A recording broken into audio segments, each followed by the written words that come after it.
जय हिंद मेरे प्यारे साथियों, मेरे भाई, मेरे दोस्त। आपको चमकता दमकता बोर्ड तो नहीं दिख रहा होगा, लेकिन इस वीडियो में हम टोटली ये समझ जाओगे आप कि अगर आप मेल हो या फीमेल हो, यानी बॉयज या गर्ल्स हो मेरे स्टूडेंट्स, मेरे भाई, तो अगर आप आरआरबी एनटीपीसी पोस्ट प्रिफरेंस भरने में अगर आपको परेशानी हो रही है तो हर चीज आपको सैलरी के अनुसार, यानी गर्ल्स के या बॉयज के लिए कौन सा बेटर रहेगा, हर चीज बात करेंगे। थोड़ा सा डिटेल से बात करेंगे, उसके बाद में हर जानकारी आपको यहाँ पर मिलने वाली। तो मेरे मित्र, अगर आप चैनल पर नए हैं या नई हो तो सब्सक्राइब करना मत भूलिएगा, क्योंकि जैसे नेक्स्ट वीडियो तो आपको मिल जाए। इसके पहले हमने एक वीडियो बनाया हुआ है कि अगर आपको कोई डिटेल्स नहीं पता है, जैसे फॉर्म संबंधित या जैसे आय जात निवास जो आपका लगता है वो, या ईबीसी सर्टिफिकेट क्या होता है, एनसीएल क्या होता है, हर चीज मैंने आपको बताया है। जो कास्ट सर्टिफिकेट आपका कितना पुराना हो, तो नीचे लिंक आपको कमेंट बॉक्स में मिल जाएगा, जाकर आप जरूर देखिएगा। देखिए, सबसे पहले बात करते हैं जो आपका पहला ही पोस्ट है ना। मैं आपको यहाँ पर लिख कर बताऊंगा कि आप पहला किसको रखना है, दूसरा किसको रखना है। ये सबसे पहले समझिए, चीफ कॉमर्शियल कम टिकट सुपरवाइजर। जैसे आपको पता है, ये एक तरह का क्या होता है, 2-3 स्टेशनों, जैसे छोटे छोटे स्टेशन होते हैं, उनका इंचार्ज होता है। जो टिकट काटने वाले होते हैं, उनका जो पैसा कलेक्ट होता है, या इसे सीटीसी के नाम से भी जानते हैं, तो ये ध्यान रखिएगा मेरे में। तो एक तरह का ये सुपरवाइजर होता है। एक टिकट काटने वाले बंदे होते हैं, उनके ऊपर ये होते हैं, क्या होते हैं, सुपरवाइजर साहब होते हैं।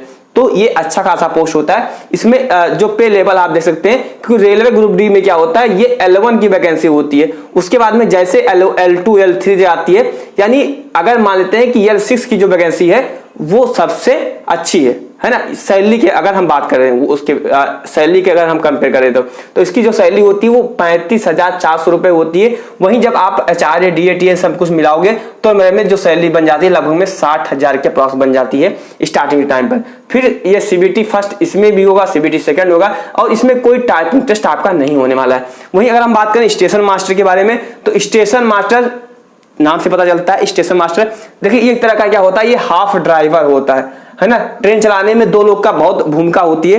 एक तो लोको पायलट का, यानी LP का। LP क्या करता है, ट्रेन को रोकता है आगे पीछे, यानी कि रिवर्स या आगे ले जाना। लेकिन जो हमारा स्टेशन मास्टर होता है, ये डिसाइड करता है कि कौन सी ट्रेन किस पटरी पर जाएगी और कब जाएगी। जब तक ये सिग्नल नहीं देते हैं तब तक लोको पायलट गाड़ी को आगे नहीं ले जा सकता है। तो स्टेशन मास्टर ये हाफ क्या कह सकते हैं, ELP होते हैं, और ELP पर सिर्फ एक ट्रेन चलाना होता है। लेकिन स्टेशन मास्टर साहब को कई ट्रेन, यानी प्लेटफॉर्म से जितने ट्रेनें गुजरती हैं 150, 10, 20, वो सब को देखना होता है। तो ये थोड़ा सा कह सकते हैं रिस्पॉन्सिबिलिटी वाली पोस्ट हो जाती है। जैसे कहीं पर एक्सीडेंट होगा, दो ट्रेनें आपस में टकरा गई, तो उसके जिम्मेदार स्टेशन मास्टर साहब ही होते हैं, है ना। तो ये ध्यान रखिएगा।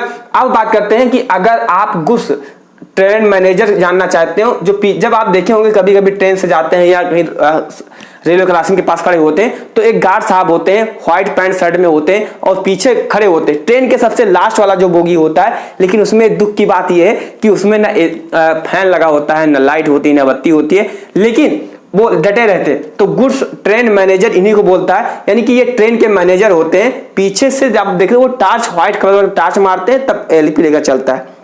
सारी रिस्पॉन्सिबिलिटी इन पर भी होती है।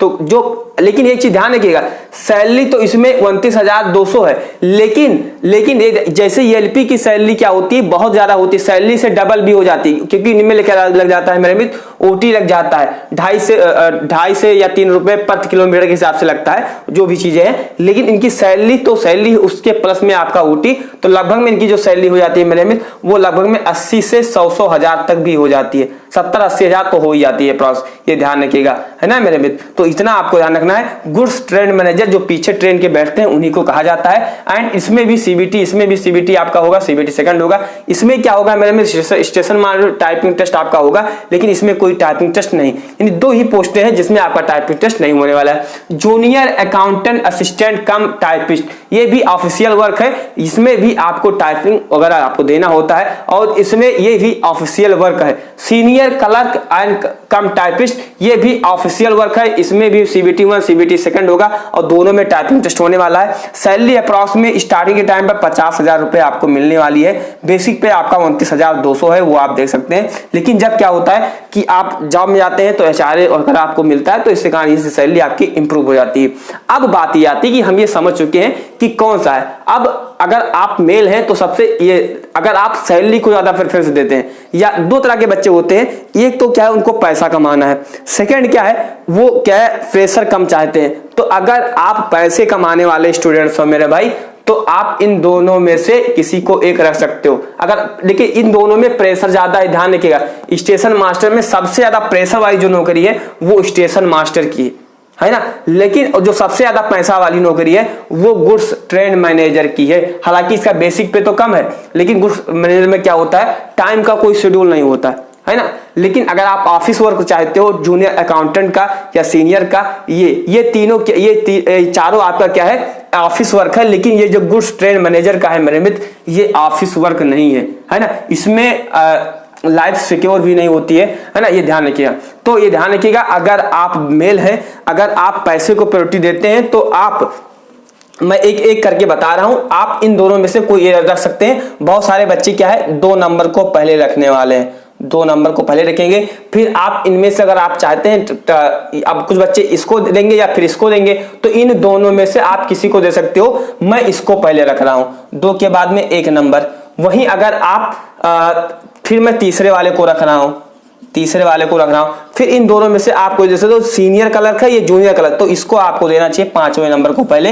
एंड फिर ये क्या है, जूनियर अकाउंटेंट टाइपिस्ट, फिर आपको 4थे नंबर को देना चाहिए, है ना। अब कुछ बच्चे आप इसमें इंटरफेयर करना चाहते हो तो आप इसको कर सकते हो, ये तीसरा वाला आप यहां पर ला सकते हो, इसको यहां पर ला सकते हो, या सीनियर से आप इसको यहां से रिप्लेस कर सकते हो। लेकिन आप कहीं ना कहीं यही वरीयता देना चाहिए। कुछ बच्चे ऐसे होंगे जो गुड्स गार्ड्स को पहले देंगे, तो वो पहले नंबर पर इसको लेकर आएंगे, फिर दूसरा नंबर, फिर तीसरा, फिर चौथा, फिर क्या है 5वां, ऐसे करके वो लेकर आएंगे। अगर आप फीमेल हैं तो फीमेल में क्या होता है कि गुड्स गार्ड मैनेजर को आपको लास्ट में रखना है, आपको लास्ट में, इसको तीसरा नंबर जो है वो आपको लास्ट में रखना है, क्योंकि आपको ट्रेवल में थोड़ा सा परेशानी हो सकती है, तो इसीलिए इसको लास्ट में रखना है। बाकी सभी पोस्टर को आप अपने अनुसार अरेंज कर सकते हैं। मैं एक अगर शेड्यूल में लगाना चाहूं तो इसकी जो सैलरी अच्छी खासी है, तो आपको पहला रखना है 1 नंबर, फिर आपको दूसरा थोड़ा सा प्रेशर रहेगा, सैलरी तो उतनी रहने वाली है, तो यहां पर आपको सैलरी उतनी दोनों में मिलने वाली है, लेकिन यहाँ पर क्या थोड़ा सा प्रेशर कम है, तो इसको पहले रखिए, फिर इसको सेकंड रखिए। उसके बाद में आप सीनियर क्लर्क 5वां नंबर को आपको रखना होगा। फिर आपको मेरे बहन आपको 4था नंबर यहाँ पर रखना है, और फिर आपको लास्ट में तीसरा नंबर रखना होगा, यानी कि गुड्स मैनेजर को आपको रखना होगा, है ना। ये ध्यान रखिएगा। तो आई होप आप समझ चुके होंगे। चैनल पर अगर आप नए सब्सक्राइब करना मत भूलिएगा, क्योंकि जैसे नेक्स्ट वीडियो ना है तो आपको मिल जाए। जय हिंद, वंदे मातरम।